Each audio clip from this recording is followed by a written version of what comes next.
नाग पंचमी की प्राचीन कथा। जब नागदेव बने भाई। प्राचीन काल में एक सेठ जी के 7 पुत्र थे। सातों के विवाह हो चुके थे।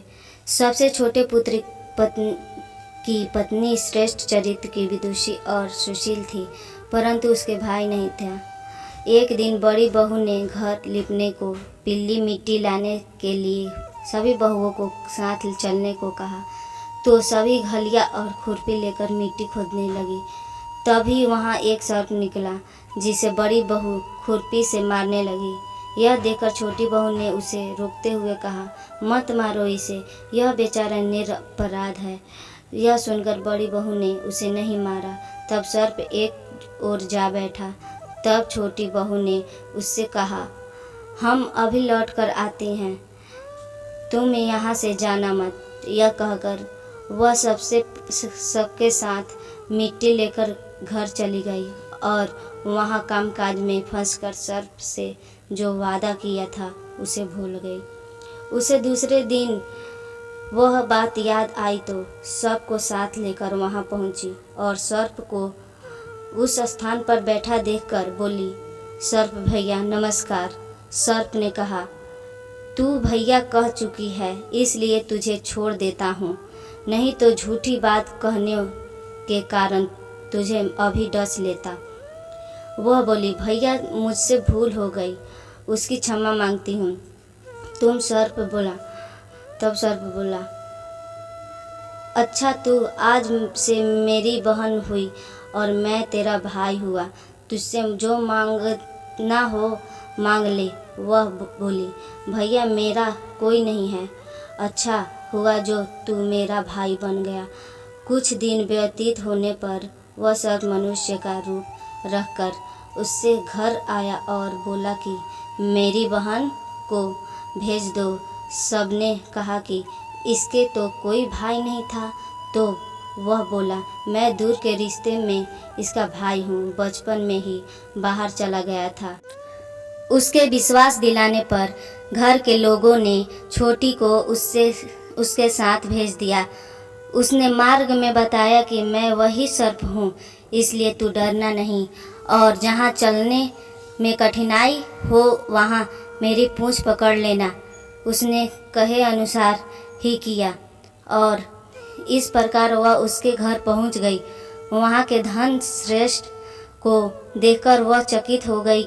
एक दिन सर्प की माता ने उससे कहा, मैं एक काम से बाहर जा रही हूँ, तू अपने भाई को ठंडा दूध पिला देना। उसे यह बात ध्यान नहीं रही और उससे गर्म दूध पिला दिया, जिसमें उसका मुख बेहतर जल गया। यह देखकर सर्प की माता बहुत क्रोधित हुई, परंतु सर्प के समझाने पर शांत हो गई। तब सर्प ने कहा कि बहन को अब उसके घर भेज देना चाहिए। तब सर्प और उसके पिता ने उसे बहुत सा सोना चांदी जवाहरात वस्त्र भूषण आदि देकर उसके घर पहुंचा दिया। इतना ढेर सारा धन देकर बड़ी बहू ने ईर्ष्या से कहा, भाई तो बड़ा धनवान है, तुझे तो उससे और भी धन लाना चाहिए। सर्प ने यह वचन सुना तो सब वस्तुएं सोने की लाकर दे दी। यह देखकर बड़ी बहू ने कहा, इन्हें झाड़ने की झाड़ू भी सोने की होनी चाहिए। तब सर्प ने झाड़ू भी सोने की लाकर रख दी। सर्प ने छोटी बहू को हीरा मणियों का एक अद्भुत हार दिया।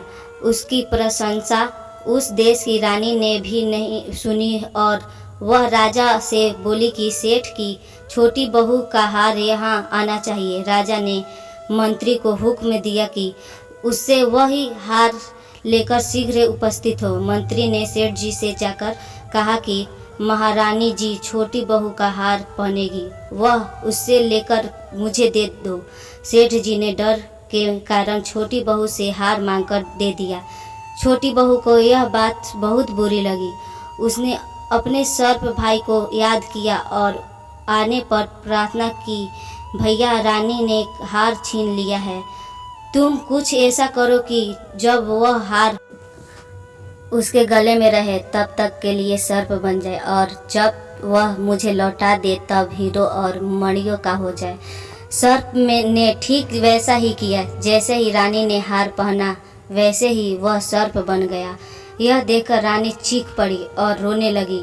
यह देखकर राजा ने सेठ के पास खबर भेजी कि छोटी बहू को तुरंत भेजो। सेठ जी डर गए कि राजा न जाने क्या करेगा। वे स्वयं इस छोटी बहू को साथ लेकर उपस्थित हुए। राजा ने छोटी बहू से पूछा, तूने क्या जादू किया है?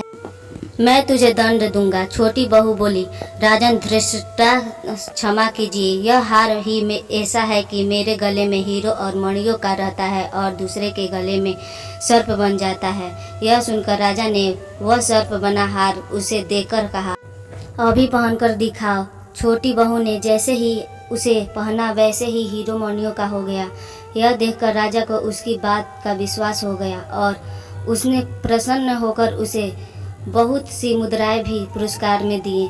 छोटी वह अपने हार और इन सहित घर लौट आई। उसके धन को देखकर बड़ी बहू ने ईर्ष्या के कारण उसके पति को सिखाया कि छोटी बहू के पास कहीं से धन आया है। यह सुनकर उसके पति ने अपनी पत्नी को बुलाकर कहा, ठीक ठीक बता कि यह धन तुझे कौन देता है। तब वह सर्प को याद करने लगी। तब उसी समय सर्प ने प्रकट होकर कहा, यदि मेरी धर्म बहन के आचरण पर संदेह प्रकट करेगा तो मैं उसे खा लूँगा। यह सुनकर छोटी बहू का पति बहुत प्रसन्न हुआ और उसने सर्प देवता का बड़ा सत्कार किया। उसी दिन से नागपंचमी का त्यौहार मनाया जाता है और स्त्रियां सर्प को भाई मानकर पूजा करती है। दोस्तों, वीडियो अगर अच्छी लगी तो लाइक शेयर ज़रूर करें और इसी तरह के वीडियो देखने के लिए हमारे चैनल को सब्सक्राइब ज़रूर करें। वीडियो देखने के लिए आपका बहुत बहुत धन्यवाद।